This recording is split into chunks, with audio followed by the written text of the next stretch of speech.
இந்த எலெக்ஷன் டைம்ல அநேக வீடியோக்களை பார்த்தோம், அநேக விஷயங்களை பார்த்தோம். அநேக தேவாலயங்களுக்குள்ளாக வேட்பாளர்கள் சென்று வாக்கு சேகரிப்பதும் இவர்கள்தான் கிறிஸ்தவர்களுக்கு பாதுகாப்பு என்று அங்குள்ள சபை தலைவர்கள் அவர்களை முன்பாக நிறுத்தி அவர்களை பேச அனுமதித்து அவர்களுக்காக ஜெபம் செய்து இறுதியில் அவர்கள் எல்லாரும் தோற்று போனார்கள். இவை எல்லாவற்றையுமே நம்ம பார்த்தோம். வேதத்திற்கு எதிரான காரியங்களை செய்யும் அரசியல் கட்சிகளை கிறிஸ்தவர்கள் ஆதரிக்கலாமா? இதுதான் என்னுடைய முதல் கேள்வி. நம்ம அந்த டாஸ்மார்க்கை எடுத்துக்கொள்வோம். அந்த மதுபானம் இவற்றை பரிசுத்த வேதாகமம் முற்றிலுமாக எதிர்க்கிறது. ஆகவே இவ்வாறு டாஸ்மார்க்கை வைத்து வியாபாரம் செய்து அதன் மூலமாக லாபம் மீட்டும் அரசியல் கட்சிகள், அதாவது ஆண்ட கட்சியாக இருக்கட்டும், இதற்கு முன்பாக ஆண்ட கட்சியாக இருக்கட்டும், இது எல்லாருக்கும் பொதுவாக நான் பேசுகிறேன். எந்த அரசாங்கம் வந்தாலும் அவர்கள் டாஸ்மார்க் வழியாக அநேக லாபத்தை ஈட்டுகிறார்கள். இப்படி டாஸ்மார்க் மூலமாக வருமானத்தை ஈட்டி, அதாவது மக்களின் கண்ணீரின் மூலமாக கிடைக்கக்கூடிய காசு, இந்த காசின் மூலமாக கவர்மெண்டை ரன் பண்ணுகிற ஒரு அரசாங்கம், ஒரு ஆட்சி, ஒரு கட்சி,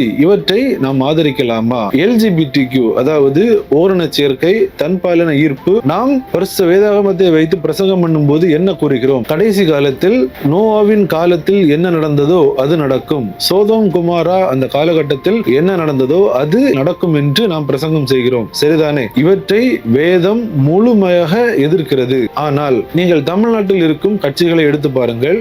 வேதம் எதிர்க்கும் இந்த LGBTQ-வை இந்த கட்சிகள் எதிர்க்கிறார்களா, ஆதரிக்கிறார்களா? இந்த அருவருப்பான காரியங்களை ஏறக்குறைய அனைத்து கட்சியாளர்களும் ஆதரிக்கிறார்கள். நேற்றைய தினம் கூட ஒரு மிகப்பெரிய கட்சி, இந்தியாவை சார்ந்த ஒரு தேசிய கட்சி, அந்த கட்சி ஒரு அறிக்கை ஒன்றை வெளியிட்டுள்ளார்கள். அதில் இந்த LGBTQ-வை ஆதரித்து அவர்கள் தங்களின் கருத்துக்களை வெளியிட்டுள்ளார்கள். இந்த அரசியல் கட்சியை சார்ந்த முக்கிய நபர்களே இந்த LGBTQ பேரணியை முன்னின்று துவங்கி வைத்திருக்கிறார்கள். அந்த புகைப்படங்களையும் நம்மளால் பார்க்க முடியும். வேதம் 100% எதிர்க்கும் ஒரு பாவத்தை ஆதரிக்கும் கட்சியை எப்படி கிறிஸ்தவர்கள் ஆதரிக்க முடியும்? அது எந்த கட்சியாக இருந்தாலும் சரி. இந்த கேள்விகளை கிறிஸ்தவர்கள் உள்வாங்கிக் கொள்ள வேண்டும். டாஸ்மார்க்கில் இருக்கும் மகனை மனம் திரும்பு, லஞ்சம் வாங்குகிற மகனை மனம் திரும்பு, பாவத்தில் சிக்கியிருக்கிற மகனை மனம் திரும்பு என்று சொல்லுகிற நாம் இவைகளை ஆதரிக்கிற அரசியல் கட்சிகளை எப்படி நம்மால் ஆதரிக்க முடியும்? இதுதான் என்னுடைய கேள்வி. இதன் காரணமாகத்தான் நாம் யாருக்கும் ஆதரவு கொடுப்பதில்லை. ஏனென்றால் வேதத்தை வைத்து இந்த அரசியல் கட்சிகளின் கொள்கைகள், இவர்களின் நிலைப்பாடுகளை நீங்கள் பார்த்தீர்கள் என்றால் அவை